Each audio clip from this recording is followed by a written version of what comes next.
ang kanyang bandera ng tagumpay. Walang iba kundi ang krus ng kaligtasan. Ang mga imahe ng mga banal ay nagpapaalala sa atin na hindi tayo nag-iisa at sila ang ating kaagapay sa pagsunod kay Jesus. Tumawag tayo sa Panginoon upang ipagalaw niya ang mga biyaya sa ating mga pamilya at sa ating bansa. Manalangin tayo. Ama naming makapangyarihan, dilog mong akuin ang iyong anak, ang krus at kamatayan, upang ang sangkatauhay matubos at mabuhay. Ang pag-ako namin sa krus at kamatayan dito sa lupa, ayon sa liwan na pagsunod sa iyong loob na ninanap ng iyong anak, ay magpanilapat nawang aming kamtin ang lubos na katubusan ng pagkabuhay sa iyong piling. Sa pamamagitan ng Yesu Kristo, kasama ng Espiritu Santo, magpa sa walang Amen. Amen.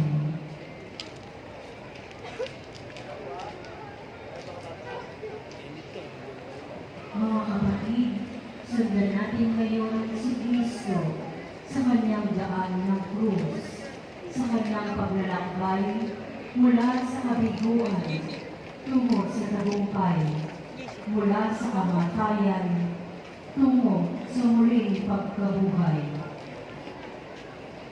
San Pedro Apostol, isang taga-Bethsaida, Galilea, si Simon, at siya rin mangingisda na tinawag ni Jesus upang maging kanyang alagad. Pinalitan ni Jesus ang pangalan niya ng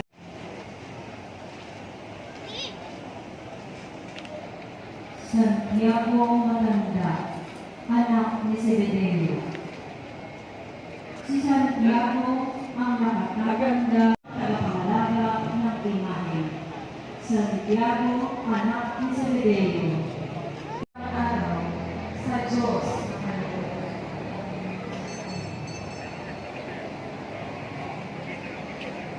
Dumating na po totoo, araw na hinihintay ko pagsapok mo sa tao. Maglalita ang ako, ako'y paalam sa iyo.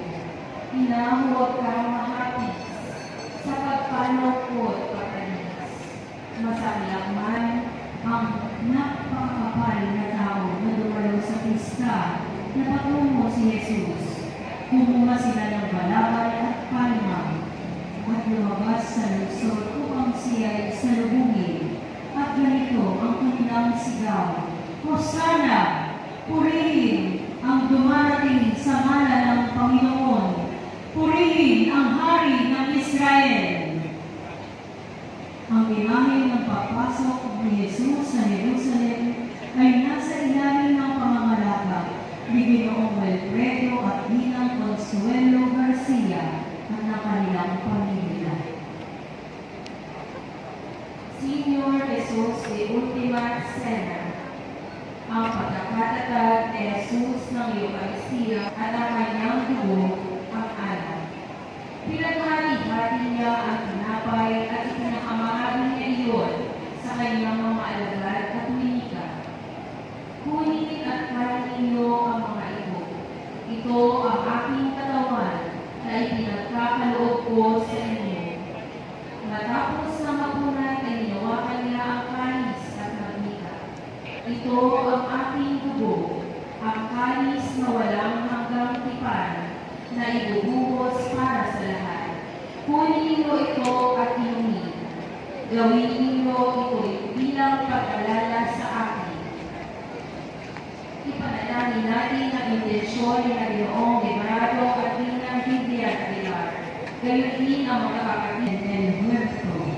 Ang panalangin ni Jesus sa halamanan ng Gethsemane. Ang mabuting balita ng Panginoon ayon kay San Lucas. Gaya ng kanyang pinamagayan, umalis si Jesus at nagtungo sa bundok ng mga Olivo at sumama ang mga alagad. Pagdating doon, sinabi niya sa kanila, Manalangin kayo na kung maaari ilayo mo sa akin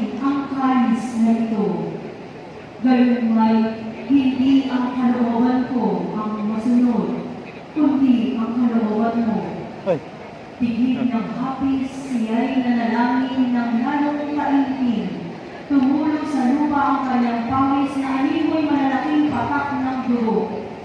Tumandig sila at sa pagkakapanalangin loob, kababa ang loob na sumunod sa kalooban ng Ama at niliyaan siya ay humili. Dala ni Jesus na siya ay isang bilanggo hindi dahil sa kasalanan, kundi dahil sa kanyang wagas na pag-ibig sa atin. Upang tayo ay palayain mula sa gapos ng kasalanan, itinuro sa atin ang pag-ibig upang tayo ay palayain mula sa gapos ng kasalanan. Itinuro sa atin ang pangyayari ito ang kahalagahan ng pag-iis, pagpapakumbaba at ganap na pagtitiwala sa Diyos sa gitna ng pagtatay San Mateo. Samantala, si Pedro ay nakapuroon sa patio. Nilapitan siya ng isang utusang babae at sinabi sa kanya, "Kasamahan ka nila ni Jesus na taga Galilea, hindi ba?" Ngunit nagkaya si Pedro sa harap ng lahat.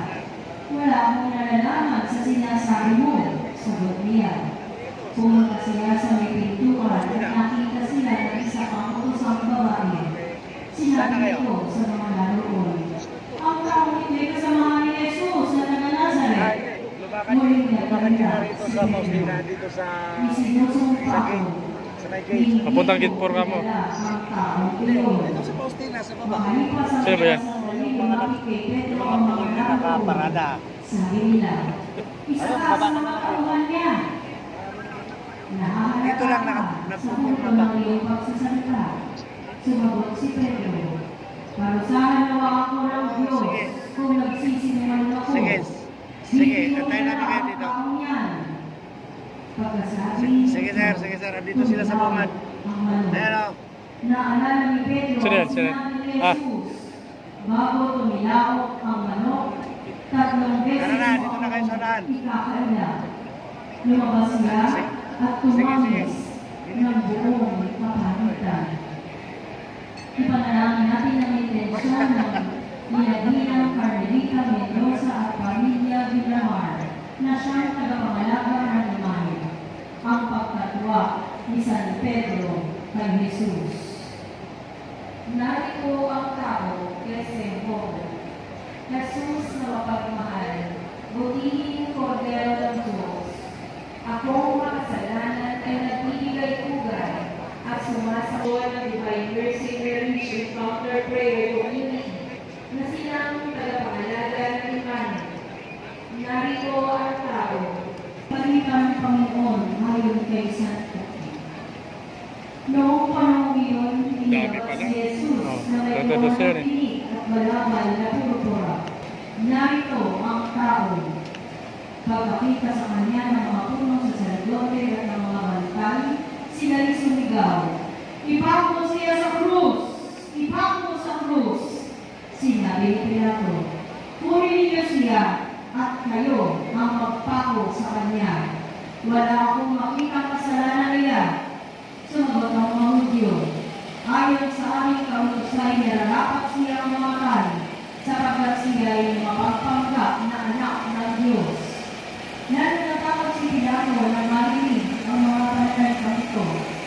Muli siyang pumasok sa palasyo at tinanong si Jesus, "Hari Pilato, hindi mo ba alam na maaari kitang palayain o ipapako sa krus?"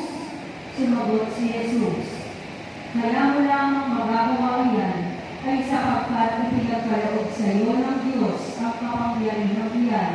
Kaya mas mabigat ang kasalanan na nagdala sa akin dito." Nang marinig ito ni Pilato, lalo niyang hinangad na palayain si Jesus. Ngunit nagsigawan ang mga tao, "Kapag pinalaya mo ang taong yan, hindi ka kaibigan ni Cesar. Sino mang nagpapanggap na hari ay kalaban ni Cesar." Pagkarinig ni Pilato sa pangungusap na ito, inilabas nila si Jesus at siya ay inulok sa hukuman sa dako pinatawag na plataporma, Gabata sa wikang Hebreo. Araw mo ng paghahanda sa Paskwa at ang pag-12 na ng tanghali, sinabi ni Pilato sa mga Hudyo, "Narito ang inyong hari." Sumigaw sila, "Patayin siya! Patayin! Ipako sa krus!" "Ipapako ko ba sa krus ang iyong hari?" tanong ni Pilato. Sumagot ang mga purong saserdote, "Wala kaming hari kundi ang Cesar." Kaya si Jesus ay binigay sa kanila ni Pilato upang ipako sa krus. Ipanalangin natin ang intensyon nila Ginoong Cirilo at bilang Biblia Beliermo at kanilang pamilya na siyang tagapangalaga ng imahe ang paghaharap kay Jesus ng kamatayan. Didikit-dikit niya. Ilan yung 31? Ang pagkasan ni Jesus ng krus. Ang mabuting balita ng Panginoon ayon kay San Mateo. Matapos kagaling, Hindi na lang. Abot na siguro dito. Sabi ako kung ano. Pagkatapos nilabas siya upang ipako sa krus. Ipanalangin natin ang intensyon ng Pamilya Prodol at ang samahan ng Mother Water Mission na silang tagapangalaga ng imahe. Ang pagpasan ni Jesus ng krus. Santa Veronica. Ayon sa tradisyon, siya ay taga-Jerusalem, isang ina at isa sa mga tagasunod ni Jesus. Nang lumapad na si Jesus patungong Kalbaryo at dala ng matinding awa, hinubad niya ang kanyang belo at pinunasan ng mukha ni Jesus. Nagmarka sa belo ni Santa Veronica ang dugoong mukha ni Jesus. Ipanalangin natin ang intensyon ng Divine Mercy Ministry of Lectors and Commentators na silang tagapangalaga ng imahe.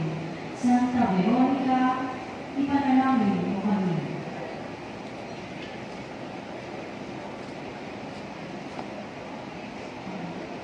San Lorenzo ng Britanya.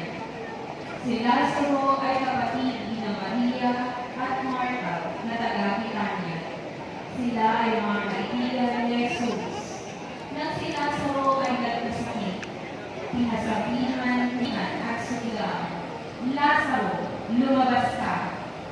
Lumabas na si Lazaro na may balit pang mga kayo sa katawan.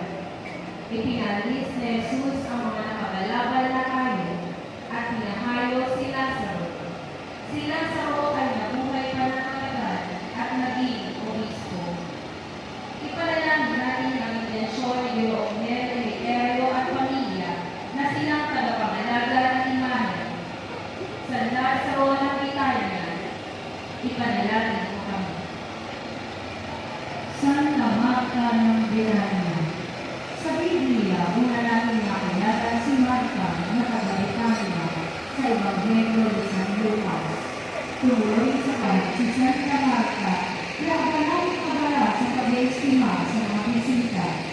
Samantalang itinuro ni Jesus kay Marta ang higit na halagang dapat na pinagkakaabalahan sa buhay, ang pagpapalaman ng sarili sa salita ng Diyos. Nang namatay si Lazaro ay pinahayag niya kay Jesus ang kanyang pagtitiwala at pananalig. Ipanalangin natin ang intensyon ni Ginang Carmen